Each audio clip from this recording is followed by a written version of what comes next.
বিসমিল্লাহির রহমানির রহিম। সুপ্রিয় শিক্ষার্থী, আসসালামু আলাইকুম। তো আজকে আমরা এমন একটা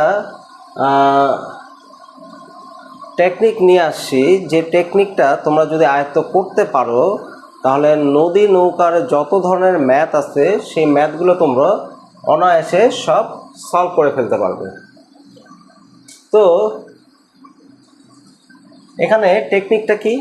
টেকনিকটা হলো যে এখানে কয়েকটা আমি ফর্মুলা লিখছি।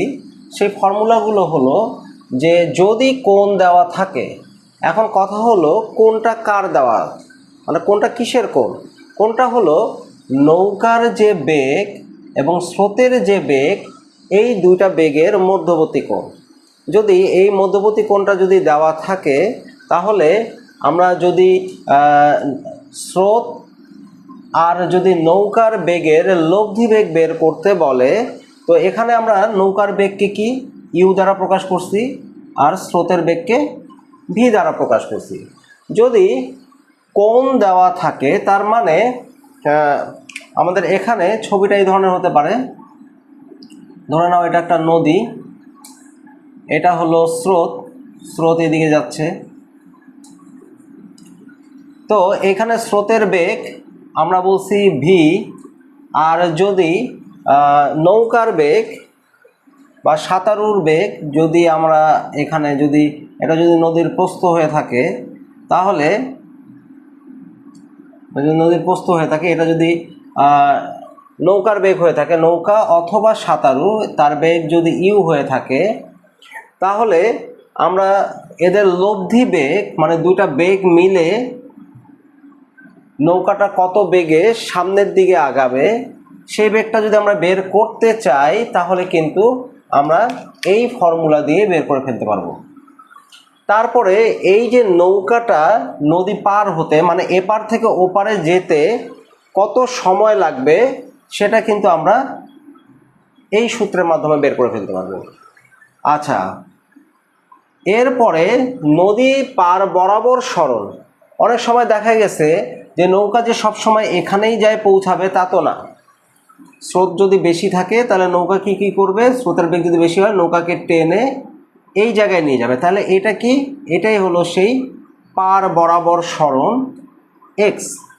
তাহলে এটাকে আমরা কিভাবে বের করতে পারি? এটাকে আমরা হলো এই সূত্রের মাধ্যমে বের করে ফেলতে পারি। তো এই কয়েকটা সূত্র যদি তোমরা অ্যাপ্লাই করতে পারো তাহলে এখানকার কোণটা অবশ্যই জানতে হবে আলফা। তাহলে কি হবে, কোণ দেওয়া থাকলে আমাদের এই তিনটা কোশ্চিনই কিন্তু পরীক্ষায় চায়। আচ্ছা, তো এখান থেকে আমরা সবার প্রথমে দেখি যে এখানে আমি একটা তোমাদের প্রবলেম এখানে লিখে রাখছি, যে এই প্রবলেমটা আমরা দেখি। যেহেতু এখানে কি আছে, এখানে কিন্তু কোণ দেওয়া আছে, তাহলে এখানে আমাদের যে প্রবলেমটা আছে সেই প্রবলেমে যেহেতু আমরা কোণ দেখতে পাচ্ছি, তাহলে আসো তো দেখি যে এই তিনটা জিনিস আমরা এই ফর্মুলাগুলো দিয়ে বের করতে পারতেছি কিনা। তো সবার প্রথমে এখানে কি বলছে, একজন মাঝি স্রোতের অনুকূলের বেগ। তা স্রোতের অনুকূল মানে কি? স্রোতের অনুকূল মানে মাঝিও এদিকে যাচ্ছে, স্রোতও এদিকে যাচ্ছে, তার মানে দুইজনার দিকই হলো একই দিকে। দুইজনার দিক যদি একই হয় তাহলে আমরা কি জানি, সেগুলোকে যোগ করে দিতে হয়, তাই না? তাহলে এই যে এখানে দেখো আমরা লিখছি স্রোতের অনুকূলে যদি হয় তাহলে নৌকার বেগকে আমরা কি লিখি, ইউ প্লাস ভি। আর যদি স্রোতের প্রতিকূলে হয়, প্রতিকূল মানে কি? প্রতিকূল মানে স্রোত যাবে এই দিক, মাঝি যাবে এই দিক, তার মানে দুজনের দিক হলো বিপরীত।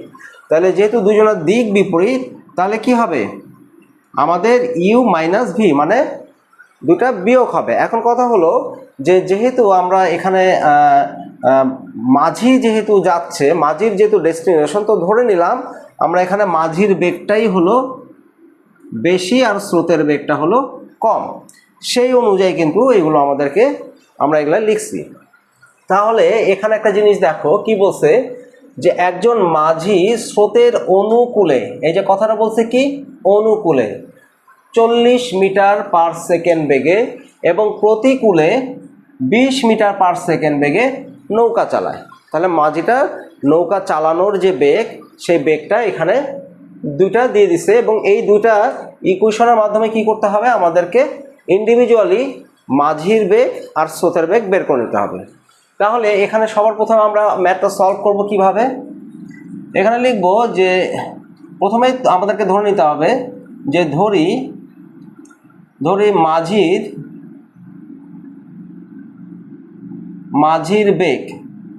মাঝির বেগ আমরা কি ধরবো, এটাকে আমরা ধরে নিলাম ইউ। যেহেতু আমরা এই যে এখানে নৌকা বলছে, নৌকা এখানে যেহেতু দিছে, নৌকার মাঝি একই কথা এখানে আমাদের, হ্যাঁ, যে কারণ নৌকা তো মাঝিই চালায়, এই জন্য মাঝির বেগ আর নৌকার বেগ আমাদের একই রকম। তাহলে এখানে মাঝির বেগ আমরা ধরে নিলাম ইউ, আর স্রোতের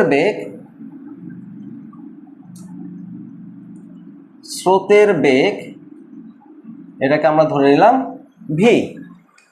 তো স্রোতের বেগ ভি ধরার পরে আমাদের যেহেতু অনুকূলে বলছে, তাহলে প্রশ্ন মতে u plus v equal to আমরা বলতে পারি 40। আচ্ছা, এখানে যেহেতু এককগুলো মিটার পার সেকেন্ড দিছে, তাহলে তোমরা এখানে মিটার পার সেকেন্ড বলতে পারো, এটাকে মিটার পার সেকেন্ড। তাহলে প্রশ্ন মতে ইউ প্লাস ভি এত, আর প্রতিকূলে যেহেতু বলছে তাহলে ইউ মাইনাস ভি এটাকে আমরা বললাম 20। তাহলে এখানে আমরা যদি যোগ করি তাহলে কি দাঁড়াচ্ছে, টোয়াইস ইউ ইকুয়াল টু 60, তাহলে অর্থাৎ ইউ ইকুয়াল টু দাঁড়াচ্ছে হলো 30 মিটার পার সেকেন্ড। এখন এই ইউ এর ভ্যালু তোমরা যদি এখানকার যে কোনো একটা ইকুয়েশনে বসায় দাও তাহলে তোমরা কিন্তু ভির মান পাই যাবা। তাহলে দেখি আমরা, অথবা আরেকটা কি করতে পারি, আমরা যদি দুইটা বিয়োগ করি তাও কিন্তু পেতে পারি। তো দেখো এখানে আমরা ইউ এর ভ্যালুটা এখানে বসাচ্ছি এই ইকুয়েশনটাতে। তাহলে এখানে যদি আমরা বসাই 1 নং সমীকরণে এটাকে 1 নাম্বার বললাম, এটাকে 2 নাম্বার বললাম, আর এখানে কি করলাম আমরা এটা যোগ করলাম। তাহলে ইউ ইকুয়াল টু 30 1 নং সমীকরণে বসিয়ে, তাহলে এখানে কি দাঁড়াইলো আমাদের, এখানে 30 প্লাস ভি ইকুয়াল টু 40, তাহলে অতএব ভি ইকুয়াল টু আসলে হলো আমাদের 10 মিটার পার সেকেন্ড। তাহলে এই যে আমরা দেখো, আমরা এখানে স্রোতের বেগ 30 মিটার পার, মাঝির বেগ পাইলাম 30 মিটার পার সেকেন্ড, আর স্রোতের বেগ পাইলাম কত, 10 মিটার পার সেকেন্ড। এখন আমাদেরকে যদি বলে যে এই লব্ধি বেগটা কত, যখন মাঝি আর স্রোত যখন যাবে তখন এদের লব্ধি বেগটা কত, তাহলে দেখো প্রথম যে প্রবলেমটা সেটা দেখো আমরা বের করতে পারতেছি কিনা।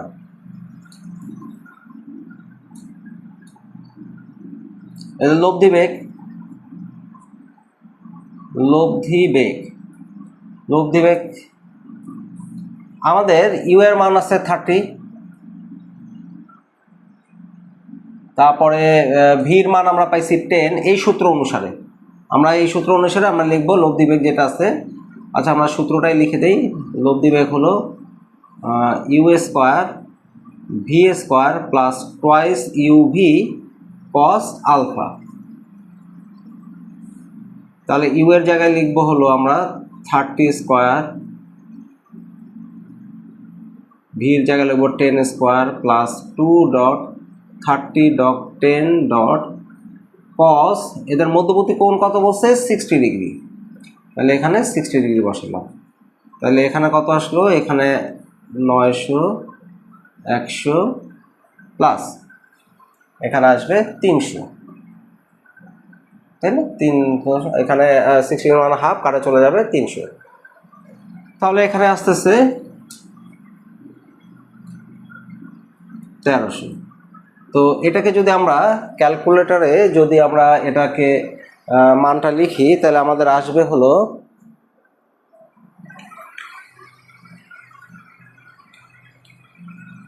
√1300,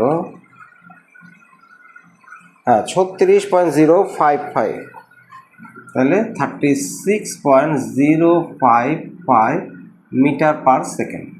তাহলে এই যে দেখো আমরা কিন্তু লব্ধি বেগটা কিন্তু বের করে ফেলতে পারলাম।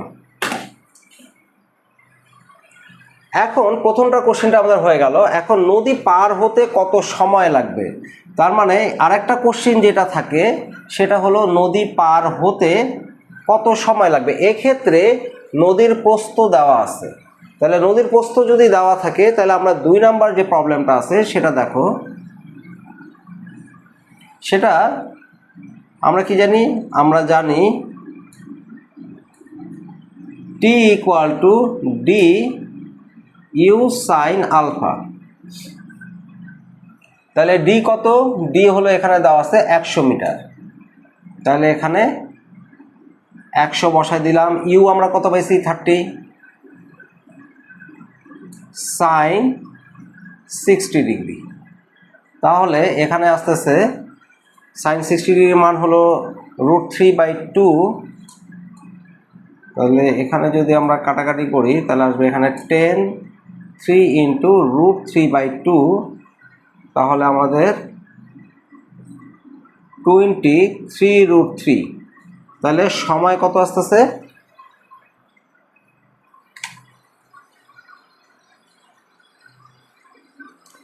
√3 20 ভাগ, তাহলে 3.85 সেকেন্ড, 3.85 সেকেন্ড।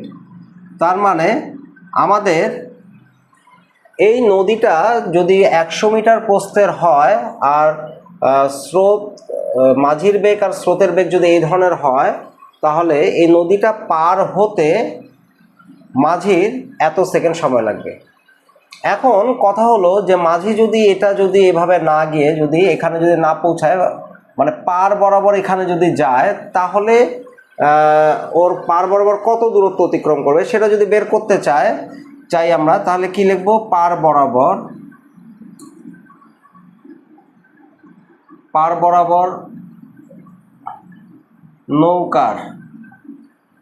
নৌকার সরণ। তার মানে এটা যদি আমরা এইভাবে লিখি, আমরা যদি এখানে যদি এটাকে যদি এ বলি, এটাকে যদি বি বলি, এটাকে যদি সি বলি, তাহলে বিসি সমান সমান, আমরা যেহেতু আমরা এখানে এক্স ধরছি, তোমরা যদি মনে করো যে এক্স না ধরে শুধু বিসি লিখতে চাও তাহলে এখানে বিসিও তোমরা লিখতে পারবা। তো দেখো বিসি সমান সমান আমাদের ফর্মুলা কি,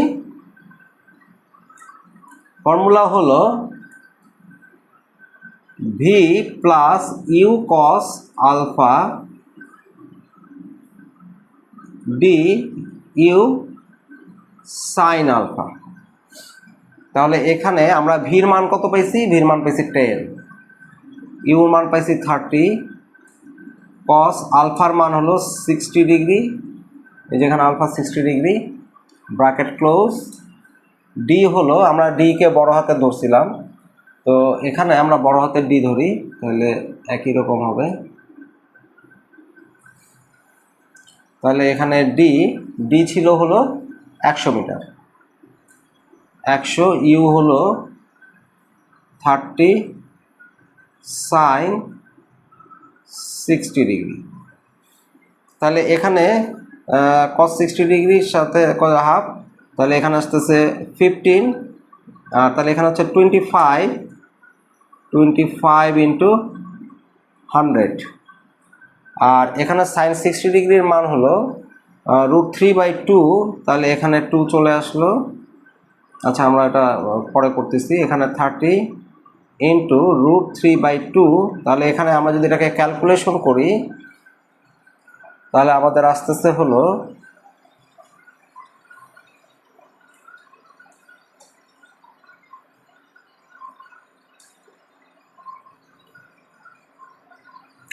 ভাগ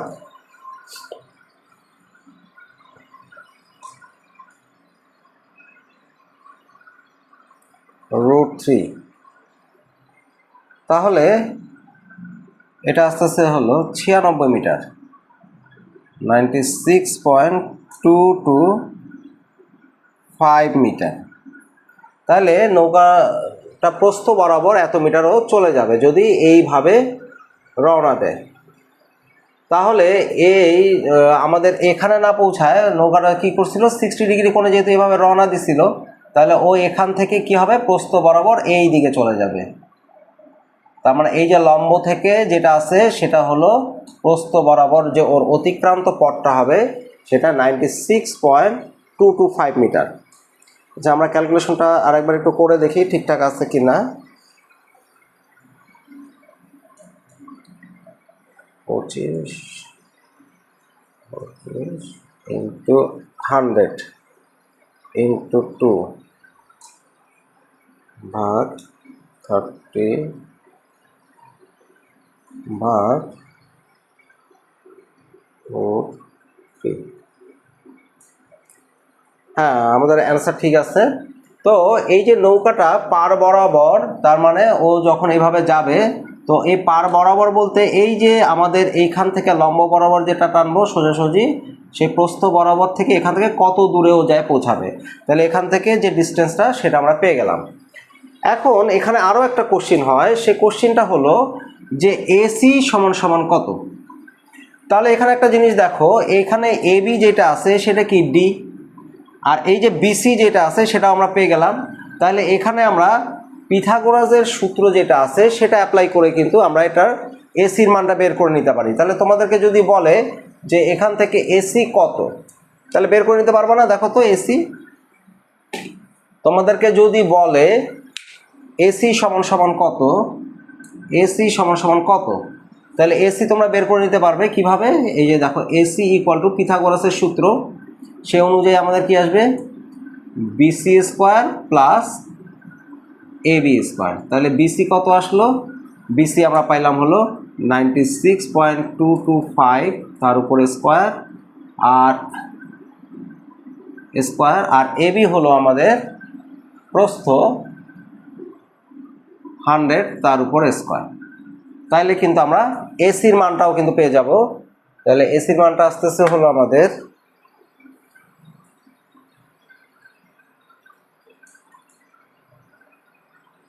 স্কোয়ার প্লাস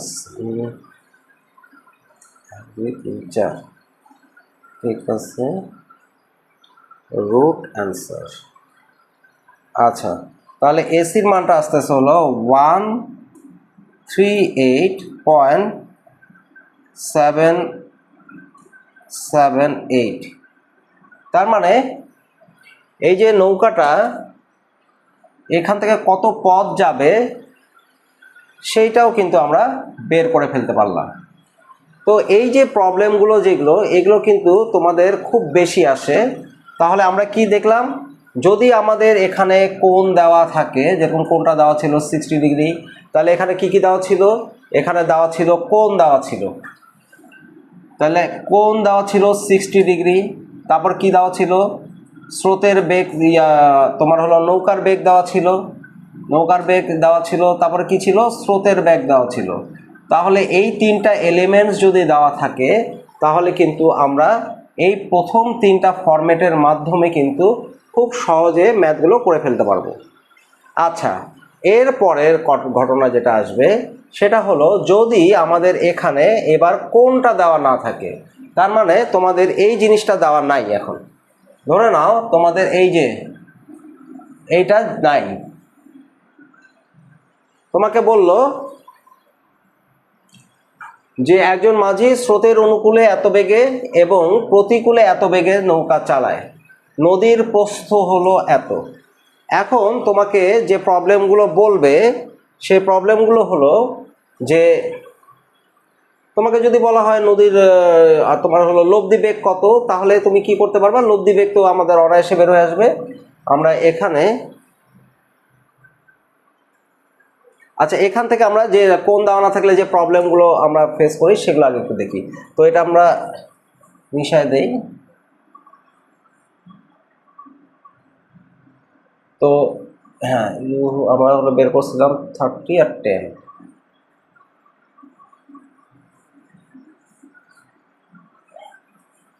দেখো এখন হলো আমাদের এখানে কি কোণ দেওয়া নাই, তাহলে কোণ দেওয়া না থাকলে তখন আমরা চলে যাব হলো এইগুলো ফরম্যাটে।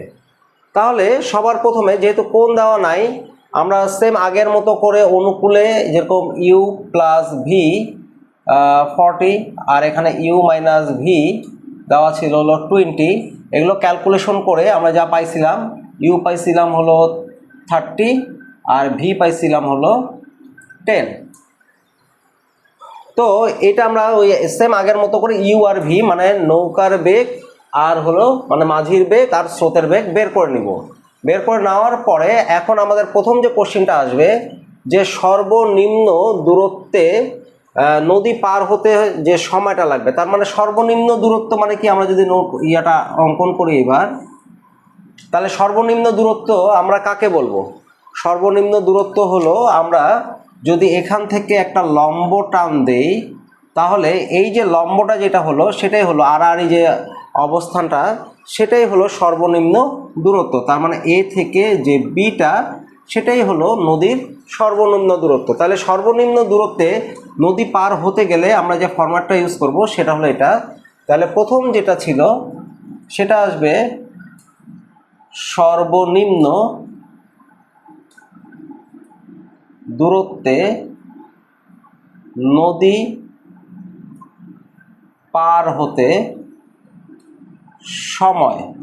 তাহলে এক্ষেত্রে যদি একটা মাঝি স্রোতের অনুকূলে এত বেগে যায়, প্রতিকূলে এত বেগে নৌকা চালায়, তাহলে আমরা কি করব, এইভাবে ইন্ডিভিজুয়ালি মাঝির বেগ আর স্রোতের বেগ বের করে নিব।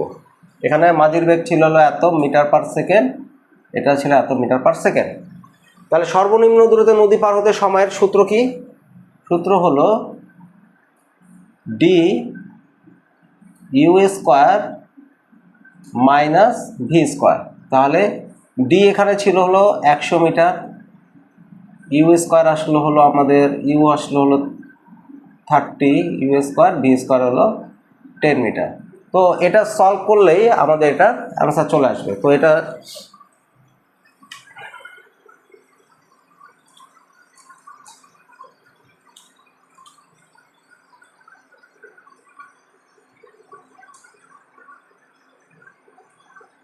এটা আসবে হলো 3.536 এত সেকেন্ড। তো এটা চলে আসলো 3.536 সেকেন্ড। এরপরে যদি বলে সর্বনিম্ন সময়, এটা কি ছিল? সর্বনিম্ন দূরত্ব, তার মানে সর্বনিম্ন দূরত্ব কত এটা। আর এরপরের কথা হলো সর্বনিম্ন সময়, মানে সর্বনিম্ন সময় নদী পার হতে কি সময় লাগবে।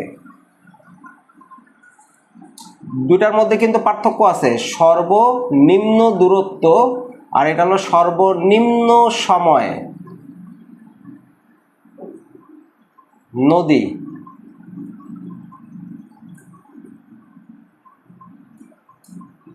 পার হতে যে সময়টা লাগে সেটা হলো টি ইকুয়াল টু ডি ভাগ ইউ। তাহলে এখানে ডি হলো 100 আর ইউ হলো, তাহলে এটার ক্ষেত্রে আমাদের সময় লাগবে হলো 3.333 এত সেকেন্ড। তাহলে এই যে আমরা এত সেকেন্ড করলাম, তো এটা কি হবে, সর্বনিম্ন সময় আমরা নদী পার হতে পারবো। আর এটা কি সর্বনিম্ন দূরত্বে আমাদের যে নদী পার হতে সময়টা লাগবে সেটা বের করলাম। এরপরে পার বরাবর যে সরণ, পার বরাবর সরণ মানে কি, এই যে আমরা যে এখানে যে নৌকাটা যদি এইখানে পৌঁছায়, তাহলে এখানে যদি এটাকে সি বলি, তাহলে কিছুক্ষণ আগে আমরা বললাম যেটা সেটা হলো বিসি। তাহলে 3 নম্বর, তাহলে পার বরাবর যে সরণ, পার বরাবর সরণটা কি আসবে, এটা সূত্র আমরা লিখবো হলো ডিভি বাই ইউ। তাহলে দেখো এই যে আমাদের জিনিসগুলো যে আমরা করতেছি এগুলোই কিন্তু, এই কোশ্চিনগুলোই কিন্তু তোমাদের নদী নৌকার পরীক্ষায় আসে। তো আমি এক প্রবলেমের মাধ্যমে দেখো সব যতগুলো আসবে সবগুলো কিন্তু সলভ হয়ে যাচ্ছে। দেখো তারপরে আমরা পার বরাবর সরণ মানে এই যে বিসি যেটা যদি বের করতে চাই, তাহলে কি লাগতেছে, দেখো এখানে শুধু লাগতেছে হলো নদীর প্রস্থ। নদীর প্রস্থ কত? 100। ভি আমরা কত বের করছি, ভি বের করছি 10, ইউ কত বের করছি, তাহলে এটাও কিন্তু আস্তে আস্তে সেম একই, এখানে 33.333 মিটার। ঠিক আছে, তো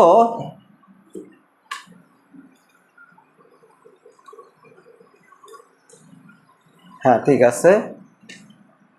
এরপরে নৌকার অতিক্রান্ত পথ, তার মানে নৌকাটা এই যে এসি বরাবর যে পথটা গেছে এটাকে যদি আমরা আর বলি, এই জিনিসটাকে যদি আর, যেহেতু অতিভুজ, তাহলে 4 নম্বর প্রবলেমটা নৌকার অতিক্রান্ত পথ এসি ইকুয়াল টু, এখানে আমরা আর বলছি অতিভুজের জন্য, তো এটা তোমরা এখন যেহেতু অতিক্রান্ত পথটা আমাদের এসি, তাহলে এসি সমান আমরা লিখতে পারি কি, d u u square plus v square. তো দেখো এই যে আমরা এখানে যতগুলো জিনিস লাগে আমাদের এখানে কিন্তু সব কিছু বের হয়ে আসলো। দেখো ডির মানটা কত 100, ইউ কত, ইউ হলো 30, তাহলে এখানে 30 স্কোয়ার, ভি হলো 10 স্কোয়ার। তো এটা যদি আমরা ক্যালকুলেশন করি তাহলে আমাদের এখানে আস্তে আস্তে হলো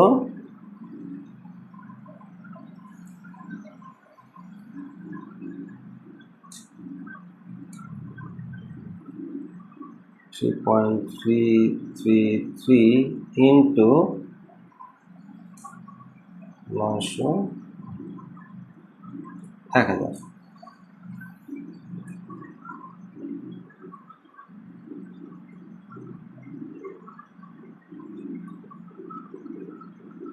তাহলে এই যে আমাদের এসি যেটা আছে সেটা আমরা পেয়ে গেলাম।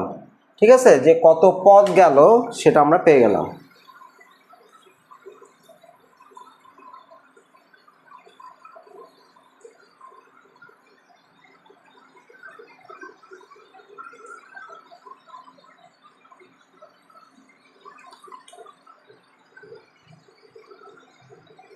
হ্যাঁ আমাদের মোটামুটি এটা আমাদের হয়ে গেছে। তাহলে হ্যাঁ ঠিক আছে, এটা তার মানে আমাদের এসি বরাবর যে পথটা আসতেছে সেগুলো কিন্তু আমাদের দেখো এখানে কিন্তু আমাদের এই নদী নৌকার এই জিনিসগুলোই কিন্তু ঘুরায় ফিরায় আসে, কিন্তু আমাদের এই যে ফর্মুলাগুলো এগুলো সঠিকভাবে না জানার কারণে আমরা কি করতে পারি যে মানে আমরা প্রবলেমগুলো সলভ করতে পারি না। এই প্রবলেমগুলো যেগুলো আমাদের আসে এগুলো কিন্তু ঘুরায় ফিরায় কিন্তু এই জিনিসগুলোই আসতে থাকে। তো তোমরা যদি এই যে জিনিসগুলো যেগুলো আছে সেগুলো যদি খুব সুন্দর করে আয়ত্ত করতে পারো তাহলে পরীক্ষার সময় তোমাদেরকে ম্যাথ যেভাবেই দেখ না কেন তোমরা কিন্তু অনায়াসে এই ফরম্যাটগুলোর মাধ্যমে যে কোনো ম্যাথ খুব সুন্দরভাবে সলভ করে দিতে পারবে। তো আশা করি আজকের ক্লাসটা তোমাদের জন্য খুবই উপকৃত হয়েছে। তো তোমরা এই জিনিসগুলো খুব ভালোভাবে আয়ত্ত করবে, তাহলে তোমরা পরীক্ষার হলে গিয়ে ম্যাথ যেভাবেই আসুক না কেন নদী নৌকার তোমরা খুব সুন্দরভাবে সেগুলো অ্যান্সার করে আসতে পারবে সঠিকভাবে। তো আজকে এ পর্যন্তই, সবাই ভালো থাকো, আল্লাহ হাফেজ।